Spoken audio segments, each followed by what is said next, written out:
Continuando o nosso ano bíblico, hoje, Epístola de Paulo aos Romanos, capítulo 5, 6 e 7. Justificados, pois, mediante a fé, temos paz com Deus por meio de nosso Senhor Jesus Cristo, por intermédio de quem obtivemos igualmente acesso pela fé a esta graça na qual estamos firmes, e gloriamo-nos na esperança da glória de Deus. E não somente isto, mas também nos gloriamos nas próprias tribulações, sabendo que a tribulação produz perseverança, e a perseverança experiência, e a experiência esperança. Ora, a esperança não confunde, porque o amor de Deus é derramado em nosso coração pelo Espírito Santo que nos foi outorgado. Porque Cristo, quando nós ainda éramos fracos, morreu a seu tempo pelos ímpios. Dificilmente alguém morreria por um justo, pois poderá ser que pelo bom alguém se anime a morrer. Mas Deus prova o seu próprio amor para conosco pelo fato de ter Cristo morrido por nós, sendo nós ainda pecadores. Logo, muito mais agora, sendo justificados pelo seu sangue, seremos por ele salvos da ira. Porque se nós, quando inimigos, fomos reconciliados com Deus mediante a morte do seu Filho, muito mais estando já reconciliados, seremos salvos pela sua vida. E não apenas isto, mas também nos gloriamos em Deus por nosso Senhor Jesus Cristo, por intermédio de quem recebemos agora a reconciliação. Portanto, assim como por um só homem entrou o pecado no mundo, e pelo pecado a morte, assim também a morte passou a todos os homens, porque todos pecaram. Porque até ao regime da lei havia pecado no mundo, mas o pecado não é levado em conta quando não há lei. Entretanto, reinou a morte desde Adão até Moisés, mesmo sobre aqueles que não pecaram à semelhança da transgressão de Adão, o qual prefigurava aquele que havia de vir. Todavia, não é assim o dom gratuito como a ofensa. Porque se pela ofensa de um só morreram muitos, muito mais a graça de Deus e o dom pela graça de um só homem, Jesus Cristo, foram abundantes sobre muitos. O dom, entretanto, não é como no caso em que somente um pecou, porque o julgamento derivou de uma só ofensa, para a condenação. Mas a graça transcorre de muitas ofensas para a justificação. Se pela ofensa de um e por meio de um só reinou a morte, muito mais os que recebem a abundância da graça e o dom da justiça reinarão em vida por meio de um só, a saber, Jesus Cristo.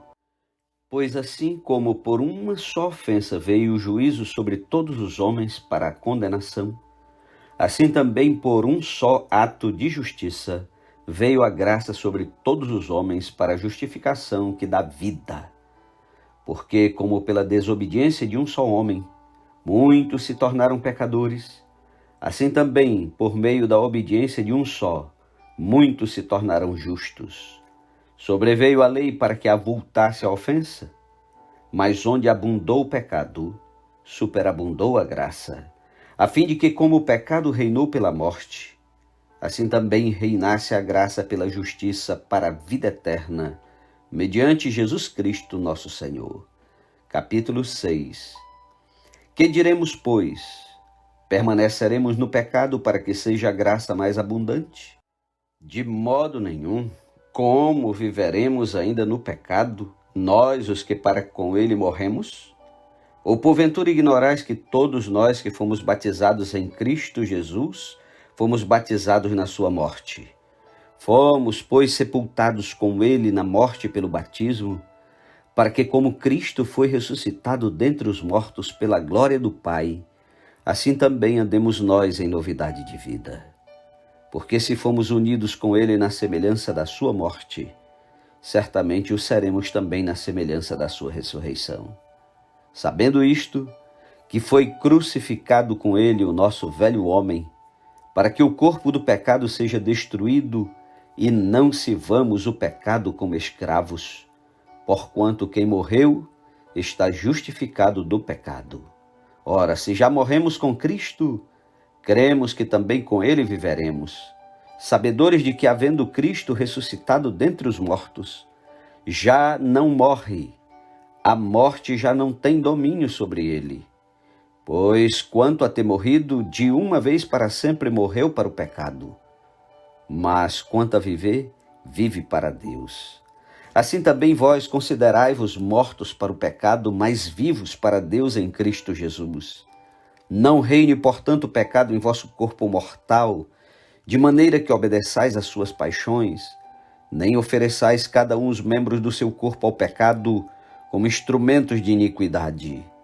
Mas oferecei-vos a Deus como ressurretos dentre os mortos, e os vossos membros a Deus como instrumentos de justiça, porque o pecado não terá domínio sobre vós, pois não estáis debaixo da lei, e sim da graça.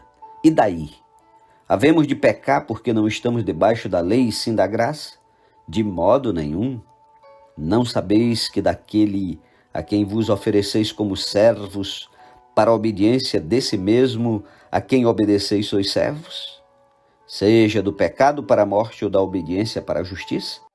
Mas graças a Deus, porque outrora escravos do pecado, contudo viestes a obedecer de coração a forma de doutrina a que fostes entregues. E uma vez libertados do pecado, fostes feitos servos da justiça.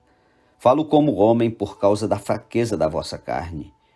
Assim como ofereceste os vossos membros para a escravidão da impureza e da maldade para a maldade, assim oferecei agora os vossos membros para servirem à justiça, para a santificação. Porque quando éreis escravos do pecado, estáveis isentos em relação à justiça. Naquele tempo, que resultados colhestes? Somente as coisas de que agora vos envergonhais, porque o fim delas é morte. Agora, porém, libertados do pecado, transformados em servos de Deus, tendes o vosso fruto para a santificação e, por fim, a vida eterna. Porque o salário do pecado é a morte, mas o dom gratuito de Deus é a vida eterna em Cristo Jesus, nosso Senhor. Capítulo 7. Porventura ignorais, irmãos, pois falo aos que conhecem a lei, que a lei tem domínio sobre o homem toda a sua vida? Ora, a mulher casada está ligada pela lei ao marido, enquanto ele vive. Mas se o marido morrer, desobrigada ficará da lei conjugal. De sorte que será considerada adúltera se vivendo ainda o marido, unir-se com outro homem. Porém, se morrer o marido, estará livre da lei e não será adúltera se contrair novas núpcias. Assim, meus irmãos, também vós morrestes relativamente à lei, por meio do corpo de Cristo, para pertencerdes ao outro, a saber, aquele que ressuscitou dentre os mortos, a fim de que frutifiquemos para Deus. Porque quando vivíamos segundo a carne, as paixões pecaminosas postas em realce pela lei operavam em nossos membros, a fim de frutificarem para a morte. Agora, porém, libertados da lei, estamos mortos para aquilo a que estávamos sujeitos, de modo que servimos em novidade de espírito e não na caducidade da letra. Que diremos, pois, é a lei pecado? De modo nenhum. Mas eu não teria conhecido o pecado, senão por intermédio da lei. Pois não teria eu conhecido a cobiça, se a lei não dissera, não cobiçarás. Mas o pecado, tomando ocasião pelo mandamento, despertou em mim toda sorte de concupiscências, porque sem lei está morto o pecado.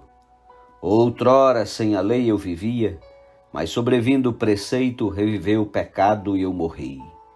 E o mandamento que me fora para a vida, verifiquei que este mesmo se me tornou para a morte.